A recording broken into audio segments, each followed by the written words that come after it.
السلام علیکم۔ آج ہم چیپٹر 19 حسن سلوک کی ریڈنگ کریں گے۔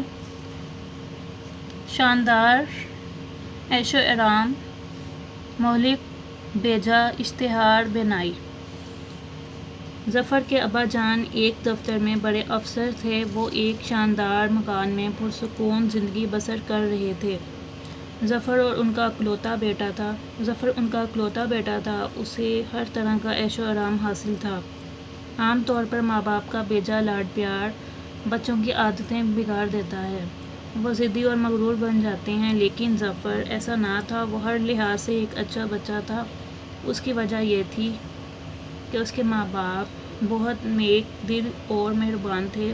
وہ اپنی بیٹی کی تعلیم و تربیت پر خصوصی توجہ دیتے تھے۔ ظفر کے گھر کے قریب ایک کچی آبادی تھی۔ وہ اس کچی آبادی کے پاس سے گزر کر اسکول جاتا تھا۔ کچی آبادی کے بچوں کے پاس نہ کھلونے ہوتے اور نہ صاف ستھرے کپڑے۔ ویسے تو ظفر کو اس بستی کے سبھی بچوں کے ساتھ ہمدردی تھی، مگر عابد کی حالت نے اسے بے چین کر رکھا تھا۔ اس کی خاص وجہ یہ تھی کہ غریب ہونے کے ساتھ ساتھ وہ نابینا بھی تھا۔ صرف 2 برس کی عمر میں ایک مہلک بیماری کی وجہ سے اس کی آنکھوں کی بینائی ختم ہو گئی۔ اب اس کی عمر 11 برس کے قریب تھی۔ وہ ٹٹول کر چلتا تھا۔ جب اس کے ساتھی کھیل کود میں مصروف ہوتے تو وہ ایک طرف بیٹھا اپنے ہاتھوں کی انگلیاں چٹکھاتا رہتا۔ ظفر جب بھی اسے دیکھتا تو تھوڑی دیر اس کے پاس رک جاتا اور ہمدردانہ لہجے میں اس کا حال احوال پوچھتا۔ ایک دن ظفر نے اپنی اردو کی کتاب میں سفید چھڑی کے بارے میں پڑھا، جو آنکھوں سے محروم لوگوں کے پاس ہوتی ہے۔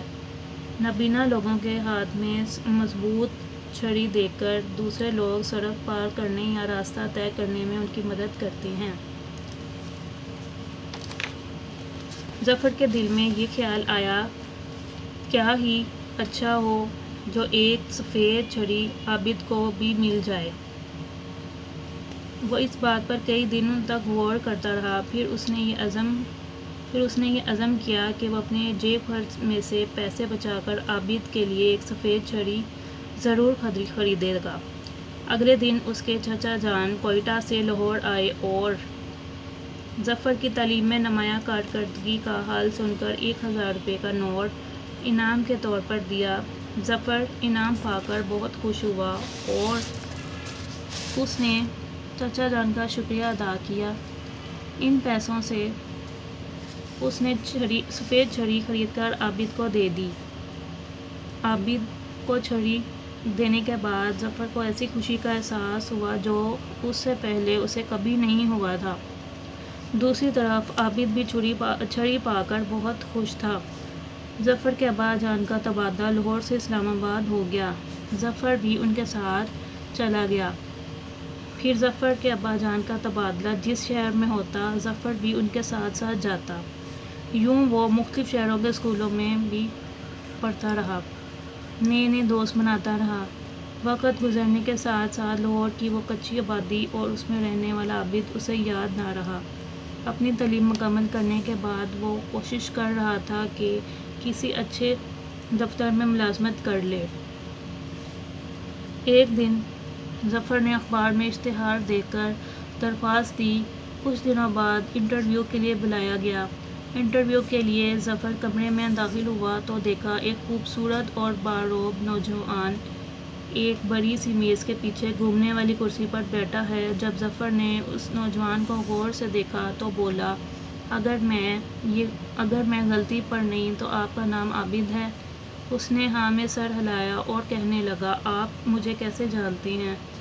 ظفر بولا، بہت عرصہ پہلے میں لاہور میں رہتا تھا، میرا نام ظفر ہے۔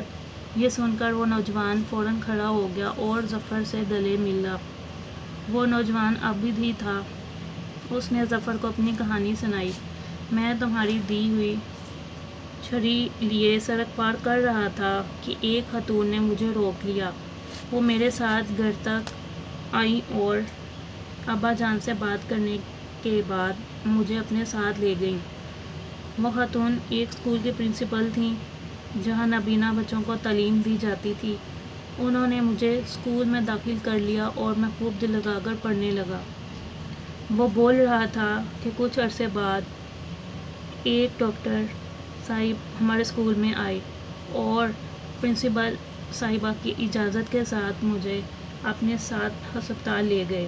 انہوں نے میری آنکھوں کا علاج کیا اور اس طرح میری بینائی واپس آ گئی۔ ظفر عابد کی روداد سن کر بہت خوش ہوا اور کہنے لگا، سبحان اللہ، اللہ تعالیٰ کی شان بہت بلند ہے۔ ہر انسان کو اللہ تعالیٰ نے ایک سفید چھڑی دی ہے، یعنی نیکی کے راستے پر چلنے کی سوچ۔ جو بھی اس راہ پر چلے گا فائدے میں رہے گا۔ دونوں اس بات پر خوش تھے کہ نیکی کے چھوٹے چھوٹے کاموں سے بڑی تبدیلیاں لائی جا سکتی ہیں۔